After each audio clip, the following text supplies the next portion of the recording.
Yun, mega love shout out mga kabisay. Magandang tanghali dyan sa inyong lahat. Saan man kayo naroon sa sulok ng ating mundo, mega love shout out sa inyong lahat mga kabisay. So ngayon ay meron tayong ibang activities mga kabisay. Panibagong araw, panibagong vlog. At ibang activities itong mga kabisay dahil kung matatandaan nyo noon, itong aming puso ay nasira. So ngayon ay ginawa na nila. At ayan, sa awa ng Diyos may nalabas ng tubig, pero mahina nga lang, kaya namamatay pa rin siya dahil medyo mababaw lang kasi daw yung tubo nito mga kabisay. So sa ngayon mga kabisay, nagpapasalamat ako na nagawa ito dahil siyempre marami tayong mga halaman na dinidiligan, minsan kinakapos kami ng tubig, ayan, at may nalabas ng tubig. Kung matatandaan nyo, wala itong pitsil nung una dahil nasira nga. So ngayon ayan ay ginawa. At bukod dyan, bukod dito sa isang ito, may ginagawa dito mga kabisay. Ayan o. Bali dalawang tubo na yata silang naibabaon. Medyo malalim daw itong pagbabaonan dito para maganda daw ang tubig at hindi mahirap bumbahan. At ito naman magiging permanente na. Ito na ang magiging permanenteng gripo dito dahil ito kakabitan ng generator or motor para sa tubig. At siyempre medyo makakaalwan na rin tayo sa pagdilig dahil malapit lang sa aking mga tanim. At medyo nga lang na disgrasya yung aking mga tanim mga kabisay, pero okay lang dahil mas malaking pakapakipakinabang itong ginagawa nila ngayon dahil nakakaalwan na tayo sa paggagamit ng mga tubig na pandilig. Medyo malapit na, hindi na malayo ang paghahakutan ko mga kabisay. At ayan o. Yan. Kung nakikita nyo sa video ko noon kung paano ginawa, ganun din. Iba nga lang ang gagamitin mga materialis mga kabisay, at ngayon ay PVC na. Hindi na tubong GI pipe. Hindi, PVC pipe na mga kabisay. So mega love shout out yan sa mga tubiro na pinagpapawisan na o. Talagang pinagsisikapan nila. Hindi ko lang masasabi mga kabisay kung matatapos ito ngayon. Pero siyempre, kontrata nila yan, hindi tatapusin nila yan. Hindi ko nga lang masabi kung kailan. At sa awa ng Diyos, medyo makakaalwan na tayo mga kabisay. Medyo maingay nga lang mga kabisay dahil may motor silang ginagamit. Ganyan pala pagkabit ang paggawa ng gripo.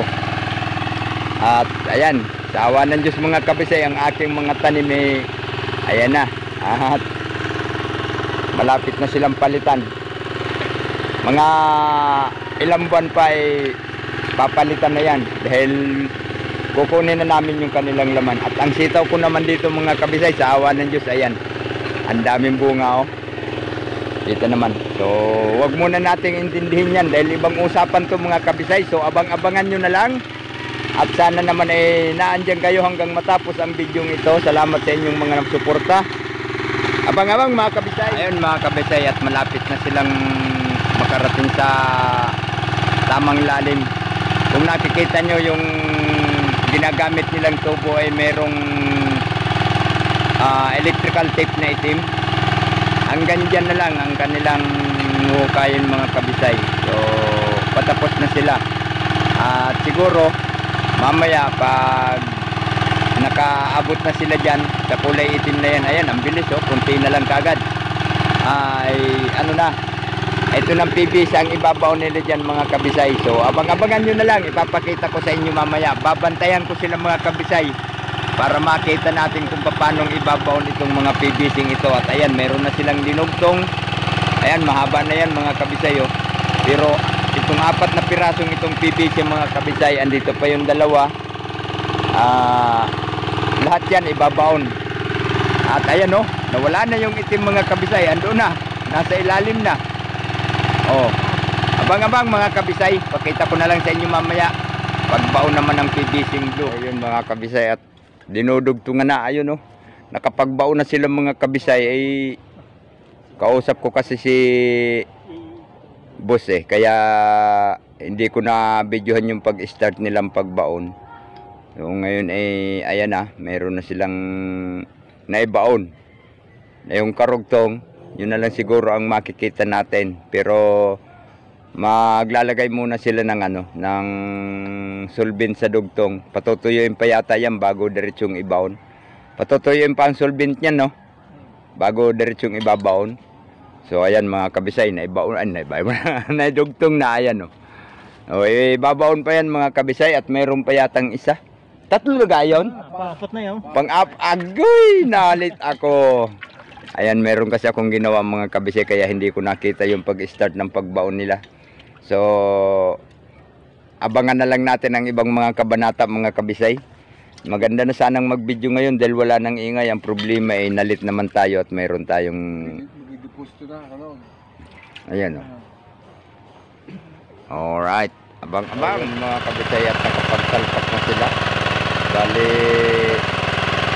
yung mayroong clam na yun mga kabisay ay 80 feet. Ang lalim niyan, yun ang pinaka-deposit niya. So siguro mamaya tatanggalin na lang nila yan mga kabisay. Ayan, tinataas na nila ang hose at dahil palilinawin na lang nila yung tubig, mamaya maglalagay na sila ng pinaka nandito yung panlagay ng mga kabisay. Ito ayan, dahil pag inilagay nila yan, ang kasunod niya ay yung pitsil niya na. Hindi pa yan malalagyan ng makina ngayon eh. Ayan, tinatanggal na nila yung hose mga kabisay. Ayan, tatanggalin na nila yung mga ginamit nila sa paggawa ng deposito. Ayan, yung itataas nilang yan. Bali 8 piraso yan mga kabisay na ibinaw nila at bali sumusukat yan ng 80 feet. Or ilan ba yun sa metro? Bali 8 3 meters yan na ginamit nila mga kabisay.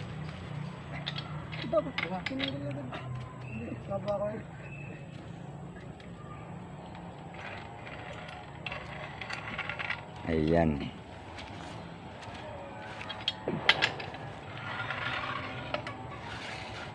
Oh.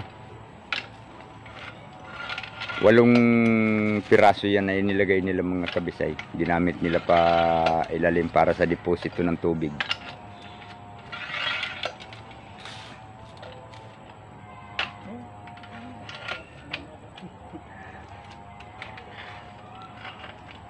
Dapat talaga lagi sa kanya, tagilid. Wala ang thread. Di bago lalagyan.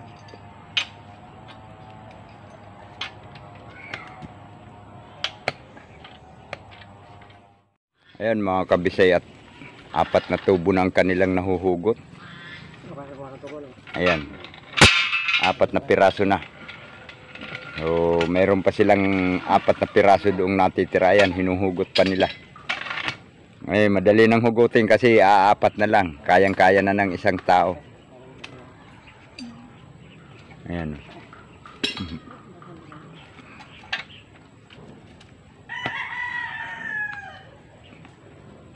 Kunat. Luwag-luwag.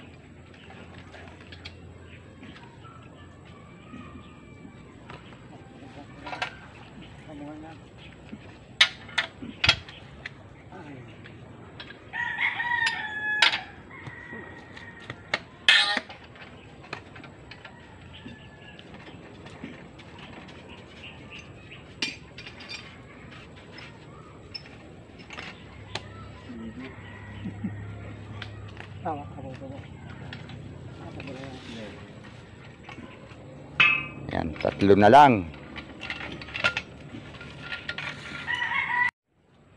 Ayan, at dadalwa na lang mga kabisay ang huhugutin nila.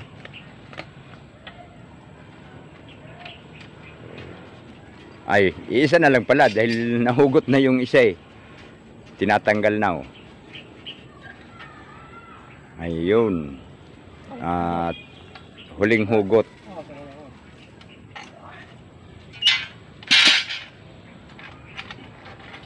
Ayan na. Ayan ang pinakahuli. Ayan, bali 8 tubo yan mga kabisay. Ang deposito niya ay nasa 40 din ang deposito, no? 40. Ang lalim ng deposito niya, 40. Hindi naman hahampas yan. Yung isa kasing unang ginawa dito mga kabisay ay 2 beses akong tinira sa pangay para akong sinuntok ni Pacquiao noon. Mami Pacquiao. At ayan oh. Ito ngayon ay maalwa na raw ito ngayon. So abang-abang na lang ulit kayo mga kabisay, no?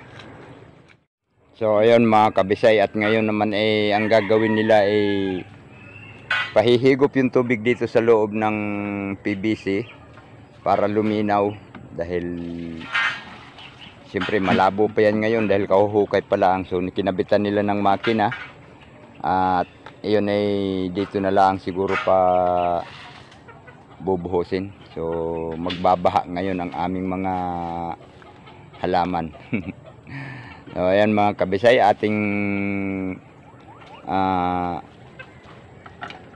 bantayan hanggang sa paglinaw. Sana'y naandyan kayo at samahan nyo ako mga kabisay, dahil paaawatin to hanggang sa luminaw.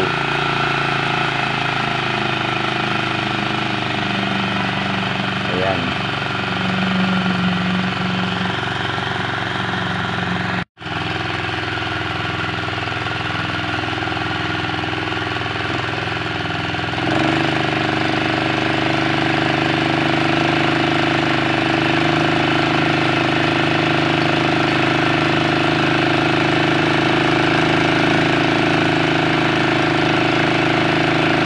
Lalakas pa yung tubig na yan mga kabisay, pero hindi pa yan ang ganyan, dahil malabo pa.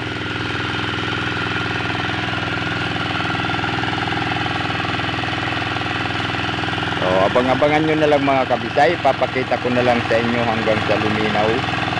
Abang-abangan nyo na lang ang mga susunod na kabanata. Sana naman ay samahan nyo ako mga kabisay. Yun na nga mga kabisay, at medyo ayan, malakas na ang tubig at medyo malinaw-linaw na kumpara kanina na talagang grabe ang labo kanina. So ngayon lumilinaw-linaw na. So siguro mamaya paglinaw niya na baka mabidyohan ko pa mga kabisay, dahil baka may oras pa tayo. So hintayin pa nila yan na luminaw mga kabisay, at gagamitan pa nila yan na dito sa paglagay ng pitsil. At naandito yung ilalagay mga kabisay, papakita ko sa inyo, dahil tinanggal na doon sa kabila, dahil yun ang ikakabit. Baka bukas na daw may ikakabit yan mga kabisay, dahil wala pang simento. Kailangan kasi simentohin yun para tumibay din ng kaunti. So naandito yung ikakabit, at ayan, ito na rin ang gagamitin mga kabisay para ilipat doon. So kung sakali at hindi naabutin mga kabisay na luminaw ito, so maraming salamat sa inyong lahat dyan, at sana naman ay naandyan pa rin kayo hanggang matapos ang video ito. Ayan yung mga kabisay, at tinanggal na nila yung hose dahil kanila nang lalagyan ng pinakati. Yung tubig ay dito nila ay yung tubig, yung kanyang pinakaano ilalagay na ayan. At dito naman ay malinaw na. So siguro pag nakabit ito at malagyan ng pitsil, papakita ko pa rin sa inyo yan. Abangan nyo na lang sa susunod na video ko mga kabisay. So yun mga kabisay, at tayo nga ay nakatapos na, naikabit na nila yung pinaka kuha ng gripo. So siguro papakita ko na lang ulit sa inyo sa susunod kong video ang mga detalye nito, ang pagkakabit ng pinakapitsil niya, tapos yung pag-align ng kanyang mga iba pang kailangan dyan. So, ayun mga kabisay, at nakatapos na naman tayo ng isang maghapon. So, maraming salamat sa inyong lahat mga kabisay. At nakarating na naman kayo sa dulo ng aking video. Pagpasensyahan nyo ng mga kabisay kung medyo marami tayong hindi na liwanagan na pagkakabit, lalo na yung laglag ng PVC pipe. Hindi ko na video ng maayos mga kabisay kasi mayroon akong ginagawa doon sa kabila. So pagbalik ko dito ay naitusok na nila. So ayan, basta maraming salamat sa inyong lahat dyan, at sana naman ay panoorin nyo pa rin ang mga susunod kong video, at sana ay masubaybayan nyo pa rin ang mga ibang kaganapan ko dito. So maraming salamat sa inyong lahat kabisay. Nauutal na ako mga kabisay. So maraming salamat sa inyo, at sana naman saan man kayo naroroon sa sulok ng ating mundo, laging inuulit sabihin ng inyong Tay Bisay, laging mag-iingat, palaging magdadasal, nang patuloy tayong patnubayan ng puong may kapal at ilayo sa anumang mga kapahamakan. So mega love shout out sa inyong lahat dyan. Magandang hapon. Bye bye.